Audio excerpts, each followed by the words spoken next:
first part, and in that first part we had made two methods.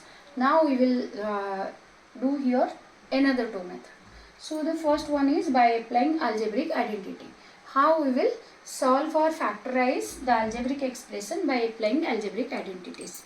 So we know that there are four algebraic identities. All of you know. So for example, a plus b whole square. So the identity is what? A square plus 2ab plus b square, right? This is the first identity.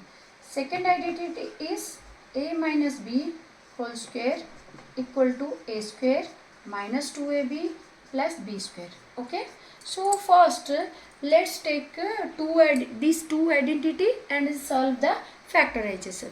After that we will use the third identity. Okay, so please remember these two identities which we will use now. Okay, so now see, now we will take one example. For example, we are taking one example, x square plus 4xy plus y square.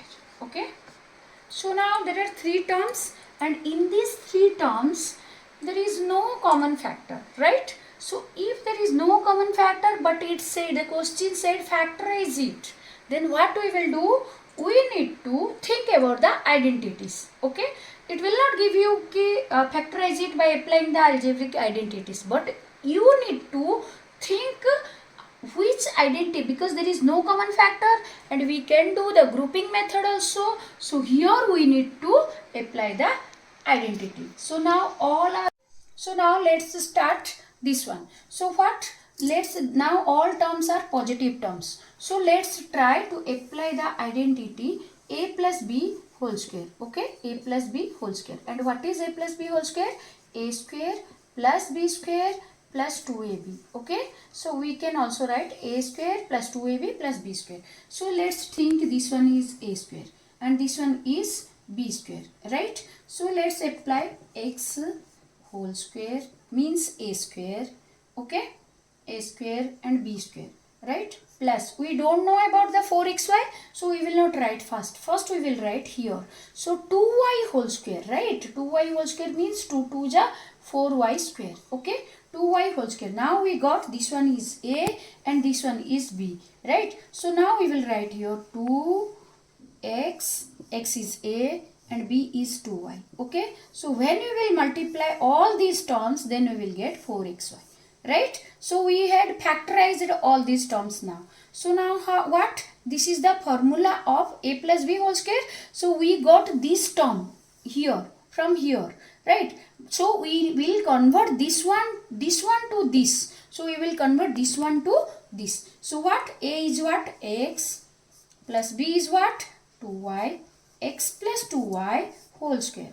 So we got, as per the identity, this is the factorization. But this is not called the factorization. This is not the answer. The answer is factorization, right? So this is square means we are multiplying this by 2 times. So x plus 2y multiply x plus 2y. So the answer is this. Hope you have understood. So let's take another example.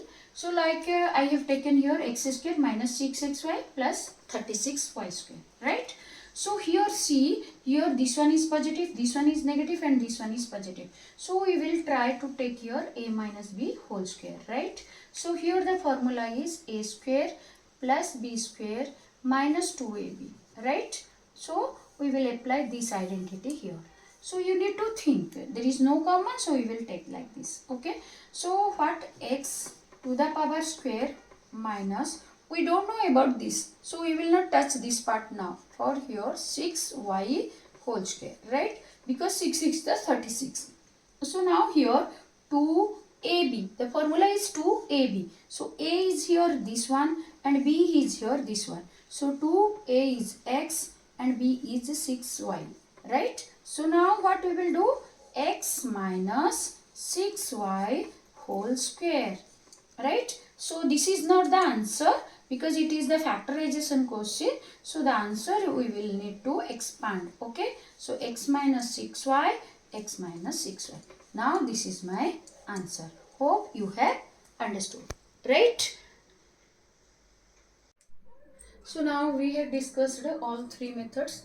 Now we will discuss about factorizing trinomials, or this is also called as middle term splitting. Okay. So now see, let's take one example. Now we have taken example x square plus 3x plus 2. Okay. So now we can recall that all three methods. Okay, can we do it by taking common factor? It's not possible. By making grouping also not possible. If I will do these two, then also not possible properly.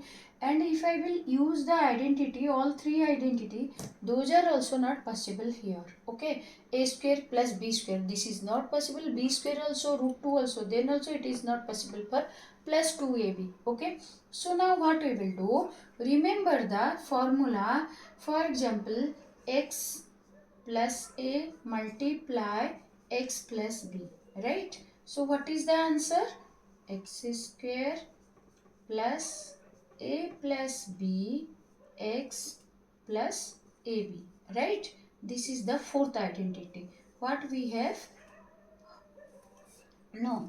So now, so this is the fourth identity. So as per this, think this is in the format of x square plus px plus q, right? So now here this is in this format. Okay, so now here p is equal to 3 and q is equal to 2, right? P is equal to 3 and q is equal to 2. So now we can relate this equation with this equation also. Same here, see, here p is a plus b and q is ab. So we can say p is a plus b and q is equal to ab.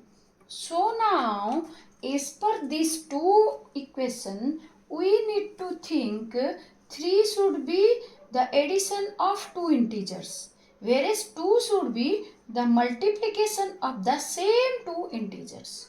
So now we need to think about any two number. If I will add those two numbers, then I will get 3, and if I will multiply those two integer, then I will get 2. So let's think what it will be possible. So if I will take a equal to 2 and b equal to 1. Okay.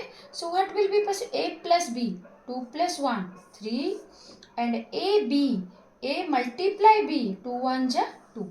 So my a is 2 and b is 1. Okay. So how I will write here? So now why this one is called middle term splitting? Think. Now we will not touch the first term and the last term. We will just break the middle term only. That's why this is called middle term splitting. So how we will break?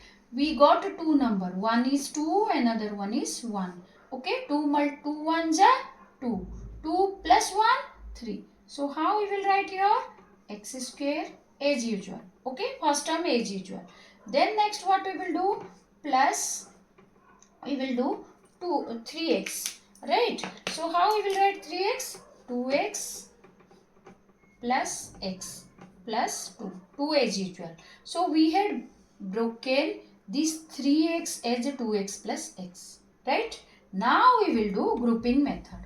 So x take common of x square plus 2x. Then what we will get? X take common, then x plus 2. Now here already x plus 2 is there. So what we will take? 1. So what we will get? X plus 2. Now do take common x plus 2 from both terms. Here also x plus 2, here also x plus 2. Then if you will take x plus 2 common, then you will get x plus 1. So now we got our factors, right? So this question's factor is this one, and as per this one is x plus a, x plus b. So a is equal to 2, b is equal to 1. Hope you have understood properly.